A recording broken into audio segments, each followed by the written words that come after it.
so benefits could be cut even further to restore balance. On the private employer side, traditional pensions are rapidly disappearing, replaced by 401k plans. While these plans could be an effective way to save if structured appropriately, today they are clearly falling short. These plans shift all risks and responsibilities from the employer to the individual, and most of us are not well prepared for this burden. We make mistakes at each step along the way. The result is that most 401ks have only modest balances, which will produce far too little retirement income. For households nearing retirement with a 401k, the typical total is only $111,000, including any assets that were rolled over into IRAs. That $111,000 may seem like a lot of money, but it means less than $400 per month in retirement, adjusted annually for inflation, to supplement Social Security benefits that cover a shrinking share of our pre-retirement income. And those with a 401k are the lucky ones. Half of today's private sector workers don't have an employer-sponsored retirement plan. The one small bright spot in this gloomy picture is that many of us are saving through our house with each monthly mortgage payment, and we could tap this home equity in retirement to help pay the bills. But, even counting home equity, most of us do not have nearly enough.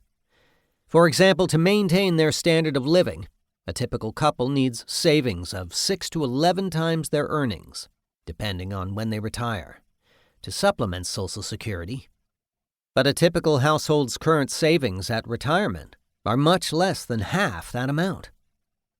So what can we do, as individuals and as a nation? There are only 3 options. The first is to simply accept that we are going to be poor in retirement. The second is to save more while working, which means spending less today. The third is to work longer, which means fewer years in retirement. Those are our only options. Every specific idea for solving the retirement income problem, whether it appears here or elsewhere, falls under one of these 3 options. For example, reducing Social Security benefits means living on less in retirement. Expanding participation in 401k plans means saving more. And explicitly recognizing that 70 is Social Security's real retirement age means encouraging people to work longer. This book focuses on solving the retirement problem through a combination of working longer and saving more. Living on a little less in retirement may in the end also be necessary, but it should not be our goal. Achieving these aims will require a broad effort by individuals, by businesses, and by our government. Fortunately, we have both the ability and the financial infrastructure to meet the retirement challenge. Let's start with working longer. Many of us are healthier and have less physically demanding jobs than our parents and grandparents, and we are living much longer. So stretching out our work lives is a sensible option, and the payoff is eye-popping. Individuals who delay receiving Social Security benefits from 62 to 70 increase their monthly benefits by a full 76%. Government could send a clear signal about the importance of working longer by vigorously promoting age 70 as the new 65. It should also consider raising Social Security's earliest eligibility age from 62 to, say, 64.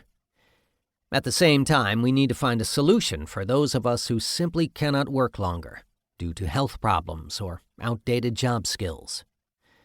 Publicly encouraging longer work lives would signal to employers that older workers would be sticking around and thus would increase employers' willingness to hire, train, and promote them.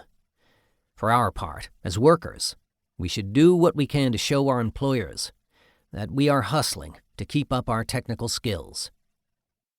On the saving front, we should first fix Social Security. Benefits are already shrinking relative to earnings, and additional cuts could cause steep drops in living standards and higher poverty. For that reason, reforms should lean much more toward higher revenues than lower benefits.